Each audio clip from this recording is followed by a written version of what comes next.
I'm sorry if I've broken your fantasies there by telling you that it wasn't live, but I like to think that that's what time is for. To kind of let the cat out of the bag sometimes.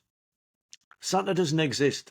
Fucking neither does fucking heaven. You know what I mean? It's like aim for me to have to fucking soften those blows. Life does that for me. Matthias Skepsted asks, I have some vague memory of you playing with Steve Jones at the Viper Room. If so, what was he like to play with? Feels like he should be super tight. It wasn't the Viper Room. It was I played the Viper Room around that time, and it was Steve Stevens who played guitar from Billy Idol's band, and he'd worked with Michael Monroe. But round about that time, I did some gigs with Camp Freddy. Now, Billy Morrison's a good friend of mine, and he had this thing, Camp Freddy. He played a gig, I think it was in Vegas. Amazing experience. Flew first class, which is something I don't spend a lot of time doing. Stayed in the most amazing hotels, and played these gigs in Vegas, and Steve Jones was there. I think when we got on stage, I was plugged into the wrong fucking amp.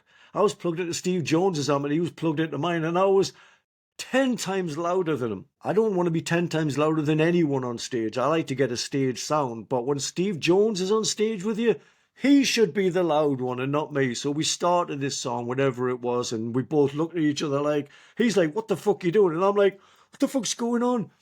Anyway, he turned me down and he turned him up, and all was well. But Steve Jones is lovely. I've met him a few times. He's a fucking absolute diamond. We actually went out, me and Jimmy Ashurst, who I'm very good friends, but I was staying with and stuff, and we used to go hiking in Runyon Canyon,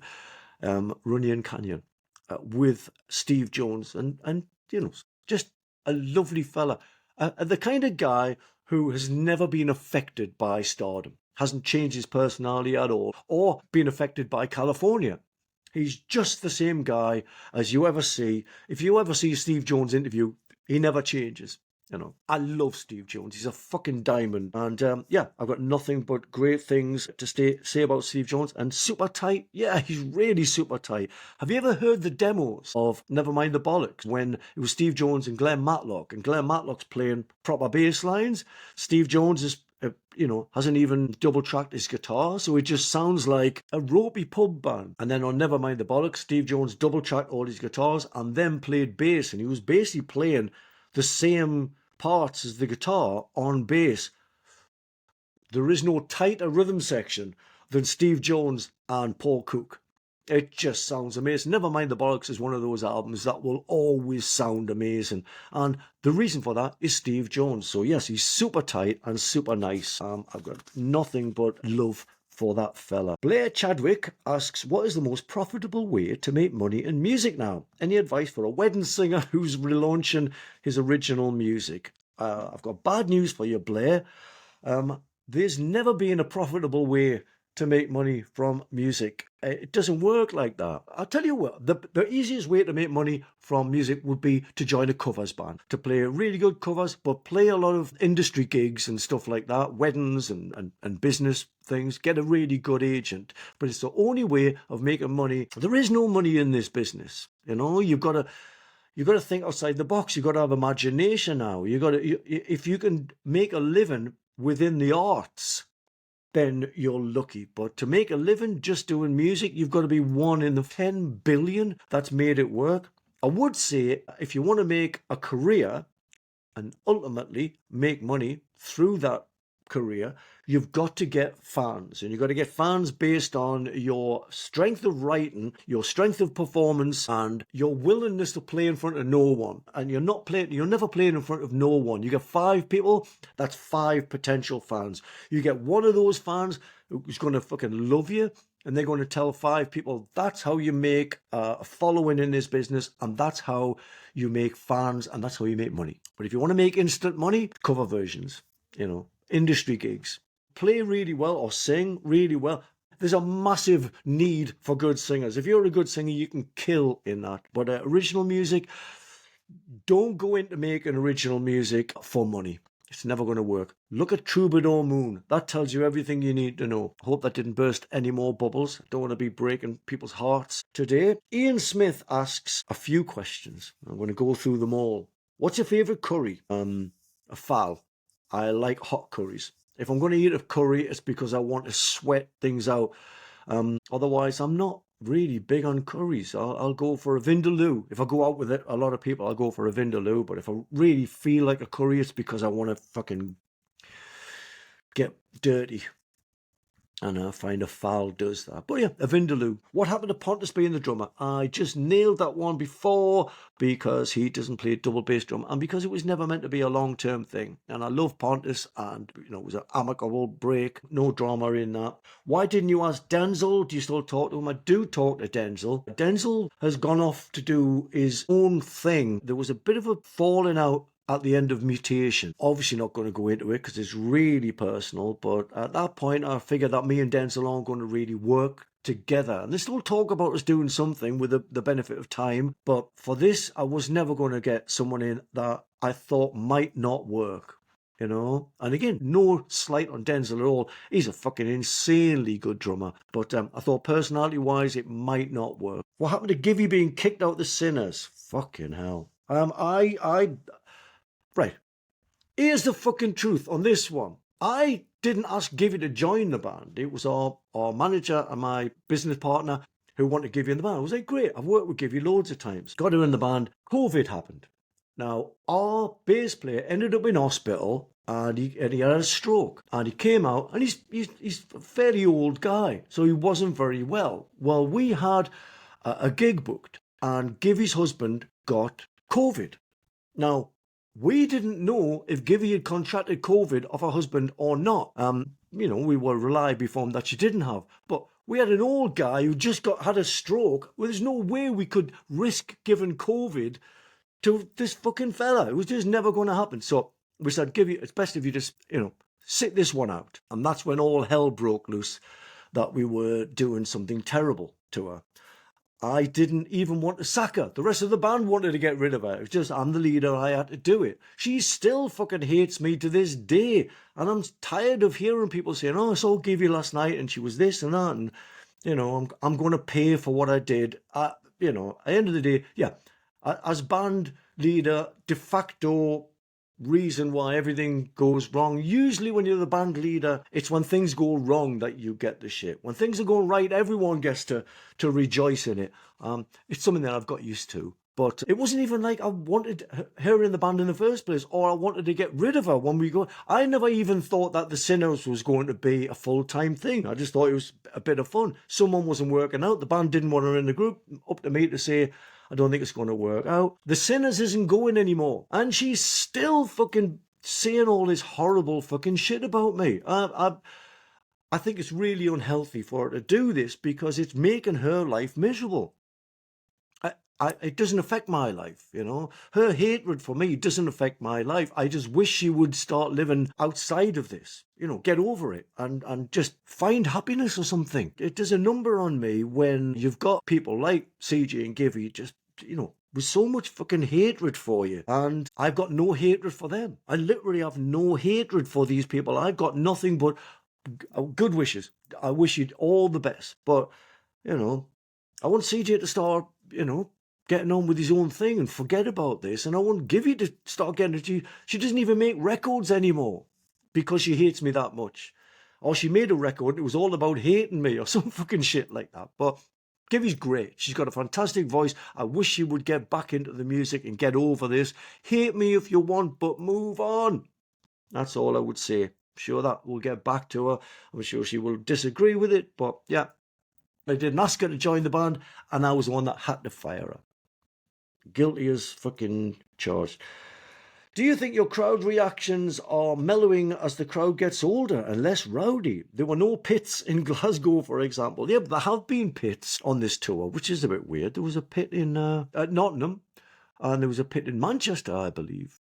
But not that we want pits. Yeah, everyone is getting older and everyone is mellowing. But I tell you what's not mellowing is their voices. Now, I go on stage, I don't care about pits. You'll never see me trying to start a pit like a lot of singers do. But I do want you to sing along. And our crowd sing loud. And for me, that hasn't diminished. It hasn't got quieter. Our crowd's still very vociferous and very keen. Even on the new songs, they've been singing along. And It fills me full of joy to hear that many people, to see that many people at the fucking show, to be honest. But to hear that many people, still singing their heart out, still coming along. And if they are crazy enough that they want to get in the front and start moshing about and creating pits, great. But if you hurt yourself, because you are getting on a bit, none of my business. I'm not asking you to do that. If you hurt your voice, that's my fault. And the final one from Ian Smith, what was it really like in the Thai prison? It was really, really fucking weird. I'd never been in a Thai prison.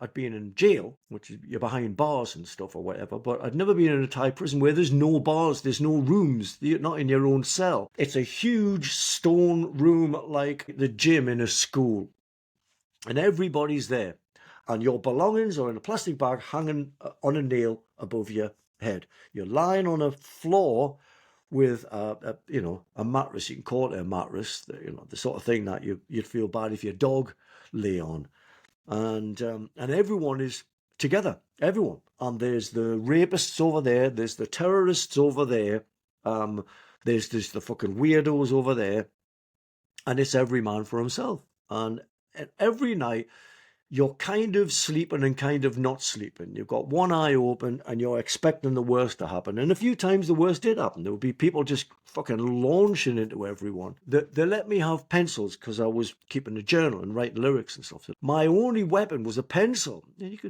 I presumed you can do a lot of damage with a pencil. Plus, I'd been learning kickboxing there, so I had fists and feet that could probably take out one, maybe two people, and then the rest of it, I'd just get the fucking hiding. So if it kicked off and I was in the middle of it, I'd be able to stand up for a while and then go down with some kind of pride. But it never kicked off. In fact, the closest it got was I got on with a guy who was an Iranian terrorist, and he was just nice, funny, fucking great guy. I'd been, just chatting away at him for a few days, and then he turned around and he said, I'm going to get a shower. I love you. And I'm like, oh, this fucking guy thinks I fancy him, or not fancy him, but want to fuck him, which I didn't. I didn't want to fuck anyone. Yeah, it was full of things like that, full of like, whoa, I've got no reference point from the outside. This is all happening inside. There was tons of stuff like that. But what was it like? It was like you imagine it. It was, whatever it was, 10 days or something I was in there. 10 days where you're aware of your surroundings all the time. There's no safety. There's no point where you feel like, oh, I feel comfortable now. There's never that point. So you're just on your guard. It's a bit like being plugged into the electricity for nearly 2 weeks. And there's a lot of people. It must have been, 30, 40 people in this big cell. Loads of ridiculous things happened. I could do 10 podcasts just talking about jail in itself, especially the Thai prison. Yeah, the sort of place where you don't want to fall out with people. You certainly don't want to fall out with Iranian terrorists who want to fuck you. Fortunately, the guy seemed all right and he found someone else to fuck. And I just didn't shower for the whole time. I thought, if anything does happen here, it ain't going to be pleasant. And it wouldn't have been. Right, I hope that answered your questions, Ian. This is one from Ad. There must be a story from being in the studio with Supershit 666 that you can tell me. Or maybe there's one that's not broadcastable. That wasn't the case with Supershit 666. We literally went in the studio for about 24 hours. It might have been 48 hours. But we had one evening with Nicky Anderson, and then he was flying out to play with helicopters. Or Entombed. Probably helicopters. We went in this studio and there was this rickety drum kit with skins on there that I swear hadn't been changed since the 60s. When people hit drums a lot softer than Nicky Anderson hits drums because he's a fucking animal. And I'm one of my favourite drummers of all time, but man, what a surprise he was. Incredible. Well, we had literally a run through or two of every song and then we recorded it. And he just has an insane supernatural ability to learn songs and retain information. I think me and Dragan had run through the songs in his house the night before and got like rough arrangements, but that thing was done on the fly. Talk about a band shoved together. I couldn't believe it. The whole thing was a trip. Thomas Skogsberg, who produced it, also played bass on it. And he recorded everything first. He recorded the drums, the guitars and the vocals before he put the bass on. And his logic was, imagine filling up a bucket full of sand and it's full. That's everything else. That's all of the guitars and vocals and drums, a big bucket of sand. And then he went there with a big bucket of water and filled in the sand with bass. I've never seen anyone do that before, or even since. I've never seen anyone do it. He was a genius. So it was so exciting because these people were unorthodox geniuses. The kind of unorthodox geniuses that you find in Sweden, with a really unique way of doing things, and that was the Supershit album, a mini album. It was done. I didn't even believe we'd recorded it all. And then Thomas Skogsberg did some magic tricks. It was amazing. It was one of those sessions where you learn a lot. You know, a lot of sessions you don't learn a lot. You just put your experiences into practice, and it works. And then there's some sessions that are just like, wow, this is amazing. Now, a lot of those times it's someone who's an amazing this or an amazing that, or just got lots of experience. This was one of the sessions where I thought, you can do that. You can get away with that. That's how some people work. It was dreamlike. It was psychedelic is what it was. And it was amazing. And I loved every second of it. Mike McBride asks, I found the Valor Corazone album while cleaning up my garage. Compared to everything that's coming forward, it seemed like this was the first time you'd been allowed or had the confidence to really push the boat out in terms of what your music could sound like. Was that the case? Any good stories from this album session? Well, like I told people on this podcast mainly, but I've said a lot at times in interviews that what I did with my solo stuff was what I would have done with the Wildhearts. I would have pushed it into different territories and to see what else we could do with music. The Valor Corazone album, a lot of those songs are written with the Wildhearts in mind. A lot of the songs are written on the tour with the Darkness. So they were going to be the next Wildhearts album. Then that didn't work out. And I had a few of these songs left. I was like, well, I'll try them with Brides of Destruction. And didn't really want to write them. Didn't blame them. They wanted to write the songs themselves. Fine by me. I still had a lot of ideas. And then the Brides of Destruction thing fell apart. And I literally was told to leave the place that I was staying immediately. And I was like, okay, we won't go into that why, but it was a brutal breakup. And I was told, get your bags and fuck off straight away. So one of the only people that I knew in America was Ralph Jessard, who, R.I.P., recently passed away. Lost Ralph. Ralph did Endless Nameless and a lot of the B-sides. I always loved working with Ralph. And he was living in Texas, and I'm in Los Angeles. And I phoned him up and I went, Ralph, are you still in Texas? And he went, yeah. I think a place called Converse, which is just outside of Austin. So Ralph says, yeah, I'm Texas. Great. Is there any chance I can come and stay with you? Because I need someone to stay with. And he went, yeah. So I booked a flight. The Reverend helped me to book a flight. I got a red eye to Texas. I met up with Ralph. Now, what I wanted to do when I had these songs and I was going to do the next Wildhearts album was record at Willie Nelson's studio, Pedernales. The Wildhearts fell apart, and my only regret was that we didn't get to record at Pedernales, Willie Nelson's studio. So I got to Ralph's.